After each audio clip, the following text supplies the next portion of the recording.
नमस्कार, मी प्रसन्न जोशी. माझा विशेषमध्ये आपल्या सगळ्यांचं स्वागत. मुंबई शहर वस्तुतः शहर फक्त नावापुरता बीएमसी आहे म्हणून ते शहर आहे, नाही तर खरं तर एखादा देश शोभेल इतकं ज्याचं आर्थिक बजेट आहे, इतकं ज्याचं क्षेत्रफळ आहे आणि त्याच्यापेक्षा सुद्धा जास्त म्हणजे काही देशांची लोकसंख्या एकत्रित मावेल अशी जवळपास 1.25 कोटीची लोकसंख्या आहे. अशा मुंबईचा विकास आराखडा किती महत्वाचा असेल, तो विषय केवळ या शहरासाठीच नाही तर या शहराच्या भावी वाढीसाठी सुद्धा तेवढाच महत्वाचा असा मुद्दा.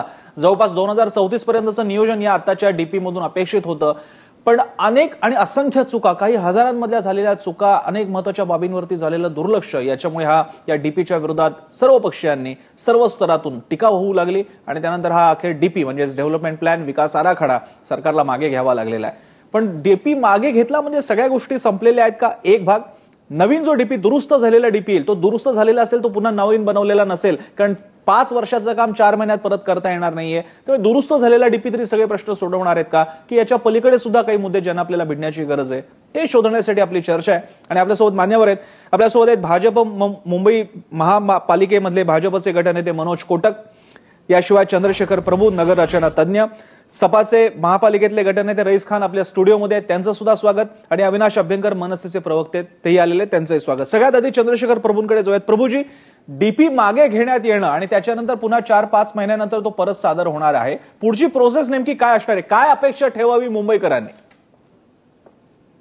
सुरुवातीला तर या डीपीचे मेन मुद्दे काय हे अजून लोकांना कळलेले नाहीत. बरोबर. आणि प्रास्ताविकात देखील ते आलं नाही. त्यामुळे ते मुद्दे आधी घेऊया आणि त्यानंतर मग पुढचा विषय. 5 किंवा 6 मुद्दे घेतले की या डीपीची गडबड कळून जाते. पहिला मुद्दा असा की सगळ्यात चुका, म्हणजे जिथे बिल्डिंग आहे तिथे थडगी दाखवली, जिथे थडगी आहे तिथे मंदिर दाखवलं, जिथे 50 मजल्याची बिल्डिंग आहे तिथे तलाव दाखवला, जिथे रस्ता नाही तिथे रस्ता दाखवला, जिथे रस्ता आहे जिथे नाही. हा एक भाग झाला. यात चुका आहेत. या चुका आज उद्या कधी त्या रेक्टिफाय केल्या जाऊ शकतात. त्या फिजिकल चुका चेक केल्या की त्या चुका होऊ नये होत्या, अक्षम्य आहेत, पण तरी झालेल्या आहेत, त्या करणं हा एक छोटा भाग आहे. लोकांना असं वाटतं की चुका ठीक झाल्या की डीपी ठीक झाला.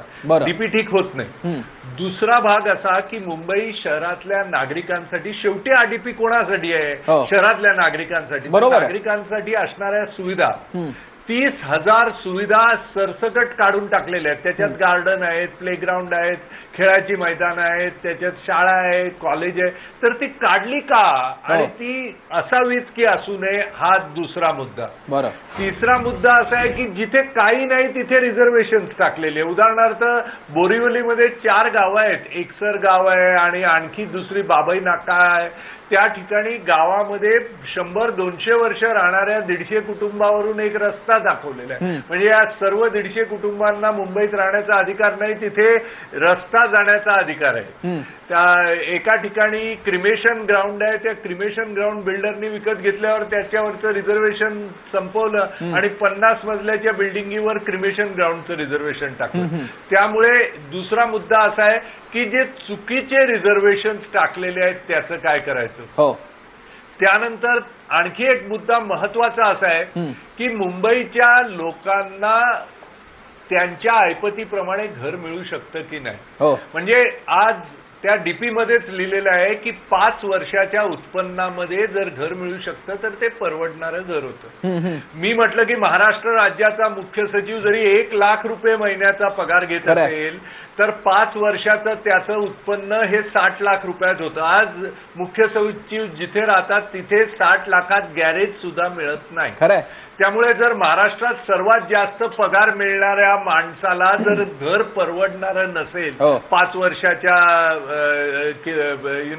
उत्पन्नाच्या निकषानं, तर बाकीच्या मध्यम वर्गाला घर मुंबईत मिळणं अशक्य आहे. त्यामुळे मुंबईतला मध्यम वर्ग हा मुंबईतला बाहेर फेकला जाईल. त्यामुळे मुंबई खाली करण्याचं कारस्थान आहे की नाही, हा एक विषय आहे. आणि आणखी एक विषय असा की जे आज मुंबईत जमिनीवर राहत आहेत, तर मुंबईच्या सर्व लोकांमध्ये जर आपण हे ठरवलं की अपुरं शेल्टर म्हणजे अपुरे गृहनिर्माण आणि पुरेसं गृहनिर्माण याच्यामध्ये जर आपण केलं तर 70 लाख लोक झोपडपट्टीत राहतात, ते अपुरे गृहनिर्माणामध्ये पडतात.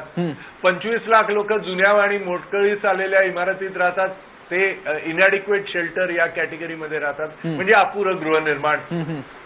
त्यानंतर 1 बेडरूम हॉल किचनमध्ये लोक राहतात, पण घरामध्ये 2-2 मुलं आहेत, त्यांना ऍडिशनल बेडरूमची आवश्यकता आहे, त्यामुळे आहे ते घर अपुऱ्या परिस्थितीत आहेत. 10 लाख लोक म्हाडाच्या कॉलनीजमध्ये राहतात, तिथे आज त्यांना जे गृहनिर्माण आहे ते अपुरं आहे.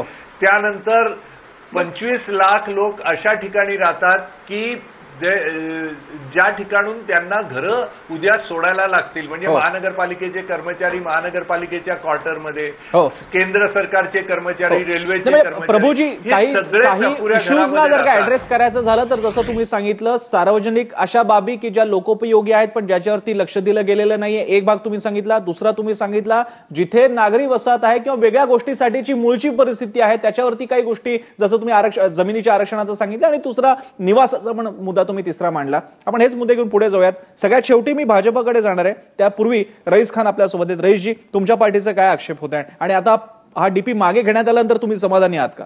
नहीं, सबसे पहले तो मुख्यमंत्री ने आज जो स्टेटमेंट किया है इसमें ये नहीं बताया कि किस सेक्शन के तहत उन्होंने ये कार्रवाई की है, और इतना इमेच्योर स्टेटमेंट है ये कि मुख्यमंत्री ने ये भी नहीं बताया कि वो एरर्स क्या है जिनको दुरुस्त करना है, और दुरुस्त करने वाला कौन है, वही डीपी की टीम जिसने ये पूरा आराखड़ा बनाया है. तो कहीं ना कहीं मुख्यमंत्री जो है इन्होंने रिस्पॉन्सिबिलिटी फिक्स नहीं की है कि अगर इतना बड़ा 6 साल के अंदर डीपी बना, कई करोड़ रुपए इस पे खर्चा हुए, तो अगर ये पूरी प्रक्रिया जिस टीम ने की है वो गलत है तो रिस्पॉन्सिबिलिटी फिक्स करनी चाहिए. और मेरा ये कहना है कि आज भारतीय जनता पार्टी और शिवसेना जागी है. जिस वक्त इसकी प्रिपेरेटरी नोट्स बनी थी, जो इसका बेसिस है डीपी का, तब हमने आक्षेप किया था. जब एक्जिस्टिंग लैंड यूज सर्वे किया गया था, जो आज सीएम कह रहे हैं कि एक्जिस्टिंग लैंड यूज सर्वे के अंदर चूक है, तो जब एक्जिस्टिंग लैंड यूज सर्वे पब्लिश हुआ था तब भारतीय जनता पार्टी शिवसेना क्यों चुप थी? मुंबई के 42% लोग और जो 18% लैंड पे रहते हैं वो स्लम ड्वेलर्स का सर्वे ही नहीं हुआ. तो ये सब चूक राइट 2012 से हो रही है, लेकिन भारतीय जनता पार्टी और शिवसेना इसके ऊपर चुप बैठी थी. और आज जो कि विपक्ष ने और तमाम पार्टियों ने इसके बारे में लोगों तक जानकारी पहुंचाई और आक्रोश लोगों का आया, तब सीएम ने अपने आप को इस डीपी से डिसएसोसिएट किया है. और आज जो स्टेटमेंट है वो भी इनकम्प्लीट है और इमॅच्युअर है. आपण अभ्यंकरांना विचारत, अभ्यंकरजी, तुमच्या मनसेची फार महत्वाची मागणी होती, मनसेने हा रेटा लावून धरला होता, आणि त्यानंतर आणि अर्थातच सगळ्या पक्षांचं त्यामध्ये कॉन्ट्रीब्युशन आहे, पण आता हा डीपी रिव्होक करण्यात आलेला आहे. मी जो रईस यांना विचारला तोच प्रश्न आपल्याला विचारतोय, आता मनसेचं समाधान झालंय?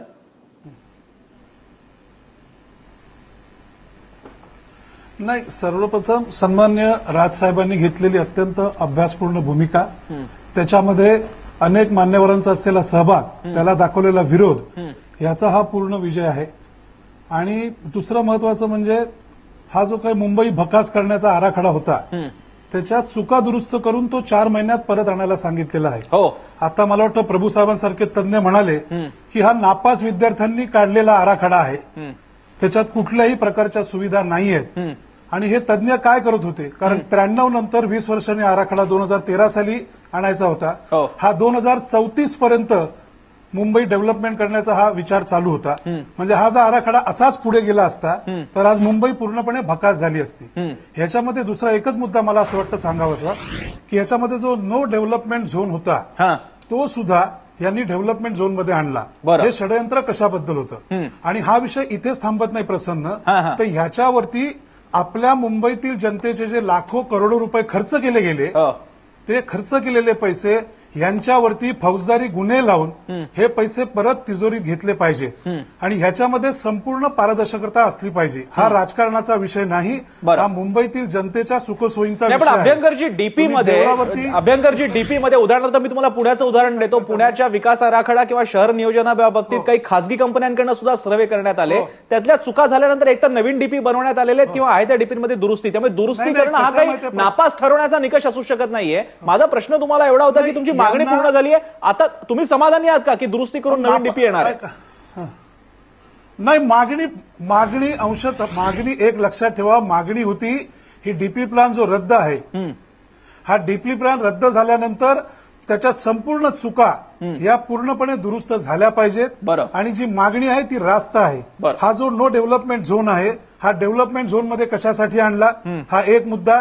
मागच्या 93 साली जेव्हा हे जे डीपी नवीन काढलेला होता त्यामध्ये आतापर्यंत फक्त 35% ताब्यात घेतलेल्या 65% काय झालं ते कुठे गेले.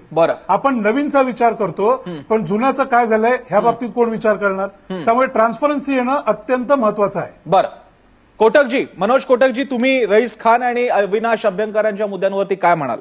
आम्ही आता तुम्हाला भाजप शिवसेनेचे प्रतिनिधी म्हणून बघतोय. तुम्ही आता सांगा महापालिकेमध्ये तुम्ही काय करणार या डीपी बद्दल?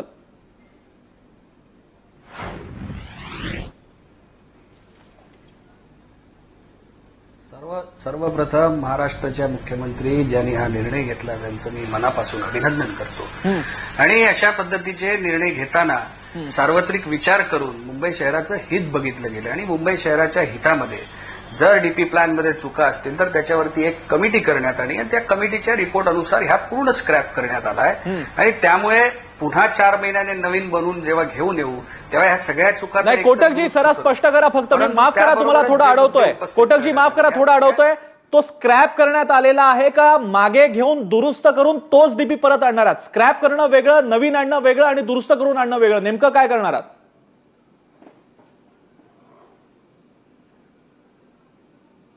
तो डीपी परत आणण्याचं तो डीपी परत आणण्याचं कारण नाही. हा स्क्रॅप करण्यात आलाय आणि तो पुन्हा नवीन रचनेनुसार बनवला जाईल हे असं त्यातलं. मी सगळ्यात चंद्रशेखर प्रभूचे नगर नियोजन तज्ञ चंद्रशेखर प्रभूजी भाजपचे प्रतिनिधी म्हणतायत की स्क्रॅप करण्यात आलेला आहे आणि नवीन डीपी सादर होईल. 4 महिन्यात नवीन डीपी सादर होऊ शकतो प्रभू सर?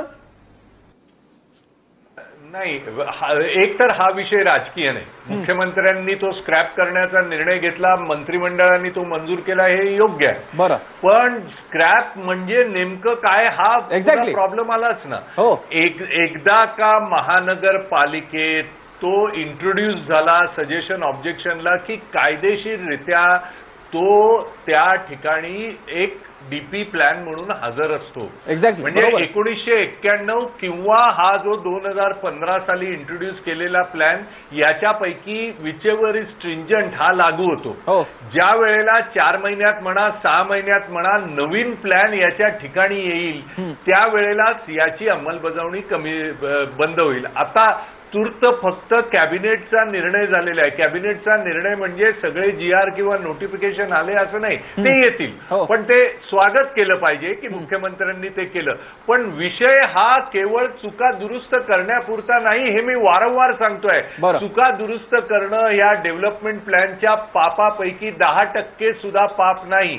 चुका दुरुस्त समजा केल्या, आता उदाहरण म्हणून सांगतो, मुंबईच्या झोपडपट्ट्यांमध्ये मुंबईच्या कोऑपरेटिव्ह सोसायटीच्या रिडेव्हलपमेंटमध्ये म्हाडाच्या कॉलनीमध्ये आणि मुंबईच्या जुन्या इमारतींच्या रिडेव्हलपमेंटमध्ये 35% फंजिबल एफएसआय आजच्या कायद्यामध्ये म्हणजे सुबोध कुमारांनी जो 1.5 वर्षापूर्वी बदल केले डीसी रूलमध्ये ते 35% फंजिबल नवीन डीसी रूलमध्ये काढूनच टाकले आहेत. म्हणजे मुंबईतल्या सर्व नागरिकांना रिडेव्हलपमेंटमध्ये जे 35% अधिक एरिया मिळत होता म्हणजे जो मिनिमम आहे त्याची वाढ केली होती. म्हणजे उदाहरणार्थ आता गिरगाव मधल्या खोल्या जरी 10 बाय 10च्या असल्या तर त्याला 300 नव्हे तर 405चा अधिकार आहे. म्हणजे 405च्या ऐवजी बिल्डरकडून त्यांनी 600 घेऊ शकेल, 800ही घेऊ शकेल, पण 405 पेक्षा कमी त्याला आजच्या कायद्याप्रमाणे देता येत नाही. पण नवीन डीसी रूलमध्ये ते काढून 300 केलेलं आहे. त्यामुळे पूर्ण मुंबईच्या रिडेव्हलपमेंटचा मग तो जुन्या इमारतीचा असो किंवा कोऑपरेटिव्ह सोसायट्यांचा असो किंवा म्हाडाच्या कॉलनीचा असो किंवा झोपडपट्ट्यांचा असो रिडेव्हलपमेंटच ठप्प होण्याची शक्यता आहे. एक्झॅक्टली. आपण हा मुद्दा घेऊयात. तुमचं उदाहरण लक्षात आलं आणि अगदी ऍप्ट उदाहरण दिलेलं आहे प्रभूंनी. मी हे उदाहरण घेऊन कोटकांकडे पुन्हा जाण्यापूर्वी आणि बहुधा रईस खान यांना सुद्धा मुद्दा मांडायचा आहे त्यांच्याकडे जाण्यापूर्वी एक छोटासा ब्रेक घेऊयात. ब्रेक नंतर आपल्या तिन्ही गेस्टकडे आपल्याला जायचंय. पाहत राहा एबीपी माझा.